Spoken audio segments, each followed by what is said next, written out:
السلام علیکم دوستوں آج میں آپ کو حضرت یحییٰ علیہ السلام کا قصہ سناؤں گا۔ حضرت یحییٰ علیہ السلام حضرت زکریا علیہ السلام کے وہ صاحبزادے ہیں جنہیں حضرت زکریا علیہ السلام نے اللہ تبارک و تعالیٰ سے دعائیں مانگ کر لیا۔ آپ علیہ السلام بڑے پرہیزگار، بردبار اور اللہ تبارک و تعالیٰ کی نافرمانی سے بچنے والے تھے۔ اللہ تبارک و تعالیٰ نے آپ علیہ السلام کو پیدا کرنے سے پہلے ہی آپ علیہ السلام کے والد محترم حضرت زکریا علیہ السلام کو آپ کے نبی ہونے کی خوشخبری سنا دی تھی۔ انسان کے لیے 3 مواقع بڑے دشوار ہوتے ہیں۔ اللہ تبارک و تعالیٰ نے ان 3 دشوار مواقع پر بھی حضرت یحییٰ علیہ السلام کو سلامتی اور امن کی بشارت سنائی۔ پیدا ہونے کا موقع، فوت ہونے اور دوبارہ زندہ ہونے کا موقع۔ حضرت یحییٰ علیہ السلام تنہائی پسند تھے۔ آپ علیہ السلام جنگلوں کی طرف نکل جاتے، درختوں کے پتے کھاتے اور چشموں کا پانی پیتے اور پھر فرمایا کرتے تھے، اے یحییٰ، تجھ سے زیادہ نعمتیں کسے حاصل ہوں گی۔ ایک مرتبہ حضرت یحییٰ علیہ السلام 3 دن تک غائب رہے۔ آپ علیہ السلام کے والد محترم حضرت زکریا علیہ السلام تلاش میں جنگل کی طرف گئے تو دیکھا کہ ایک کھودی ہوئی قبر کے پاس آپ علیہ السلام کھڑے ہو کر آہو بکا میں مصروف ہیں۔ حضرت زکریا علیہ السلام نے فرمایا، بیٹا، میں تمہیں 3 دن سے تلاش کر رہا ہوں اور تم یہاں قبر پر کھڑے رو رہے ہو۔ حضرت یحییٰ نے عرض کیا، اے ابو جان، آپ ہی نے تو مجھے بتایا تھا کہ جنت اور جہنم کے درمیان ایک طویل فاصلہ ہے جو صرف آنسوؤں کی مدد سے طے ہو سکتا ہے۔ یہ سنتے ہی حضرت زکریا علیہ السلام نے فرمایا، جی ہاں بیٹا، پھر خوب رو لو۔ باپ اور بیٹا دونوں مل کر آخرت کو یاد کر کے کافی دیر وہاں روتے رہے۔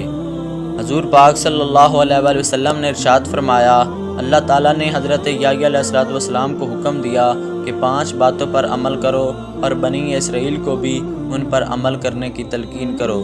یحییٰ علیہ السلام کو اس حکم پر عمل کرنے میں کچھ تاخیر ہو گئی تو حضرت عیسیٰ علیہ السلام نے ان سے فرمایا کہ آپ کو 5 احکامات بنی اسرائیل کو پہنچانے کا حکم دیا گیا تھا، آپ انہیں یہ احکامات پہنچا دیں یا میں پہنچا دیتا ہوں۔ حضرت یحییٰ علیہ السلام نے عرض کیا، اے بھائی جان، میں خود ہی پہنچا دیتا ہوں، اس لیے کہ مجھے اس بات کا ڈر ہے کہ اگر آپ نے مجھ سے پہلے یہ احکامات بنی اسرائیل کو پہنچا دیے تو اللہ تعالیٰ مجھے سزا دیں گے۔ چنانچہ حضرت یحییٰ علیہ السلام نے بنی اسرائیل کو مسجد اقصیٰ میں جمع کیا اور ایک اونچی جگہ میں کھڑے ہو کر اللہ تبارک و تعالیٰ کی حمد و ثنا بیان کرنے کے بعد فرمایا، اللہ تعالیٰ نے مجھے اور آپ لوگوں کو 5 باتوں پر عمل کرنے کا حکم دیا ہے اور وہ یہ 5 باتیں ہیں۔ نمبر 1، صرف اللہ تبارک و تعالیٰ کی عبادت کرو، اس کے ساتھ کسی کو شریک نہ ٹھہراؤ۔ شرک کی مثال اس غلام جیسی ہے جس کو اس کے مالک نے سونے یا چاندی کی عوض خریدا۔ وہ غلام کام تو کرتا ہے لیکن کمائی کی رقم اپنے آقا کے علاوہ کسی دوسرے کو دیتا ہے۔ آپ بتاؤ، تم میں سے کوئی آدمی بھی اس بات کو پسند کرے گا کہ اس کا غلام ایسا ہو؟ اللہ تعالیٰ نے ہی تمہیں پیدا کیا اور وہ ہی تمہیں رزق دیتا ہے، لہٰذا تم اسی اکیلے کی عبادت کرو اور اس کے ساتھ کسی کو شریک نہ ٹھہراؤ۔ نمبر 2، تم خضوع و خشوع کے ساتھ نماز ادا کرو، کیونکہ جب تک تم نماز میں دوسری طرف متوجہ نہیں ہوتے، اللہ تعالیٰ بھی تمہاری طرف برابر اپنی رضا و رحمت کے ساتھ متوجہ رہتا ہے۔ نمبر 3، روزے رکھو، اس لیے کہ روزے دار کی مثال اس آدمی کی طرح ہے جو ایک جماعت میں بیٹھا ہو اور اس کے ساتھ مشک کی تھیلی ہو، وہ مشک اسے بھی اور اس کے ساتھیوں کو بھی خوشبو سے معطر کرتا رہے، اور روزے دار کے منہ کی بو کا خیال نہ کرو، اس لیے کہ اللہ تبارک و تعالیٰ کے نزدیک روزے دار کے منہ کی بو مشک کی خوشبو سے بھی زیادہ پاکیزہ ہے۔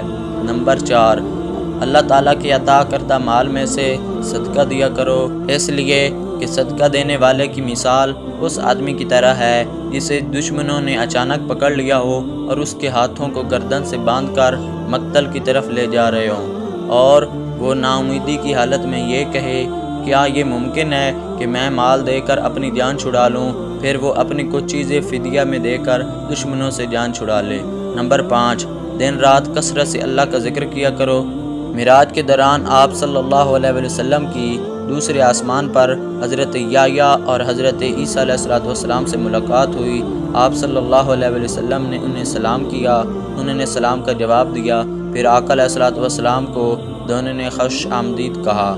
حضرت یحییٰ علیہ السلام کے زمانے میں دمشق کا بادشاہ کسی ایسی عورت سے نکاح کرنا چاہتا تھا جس سے نکاح کرنا اس کے لیے شرعی جائز تھا۔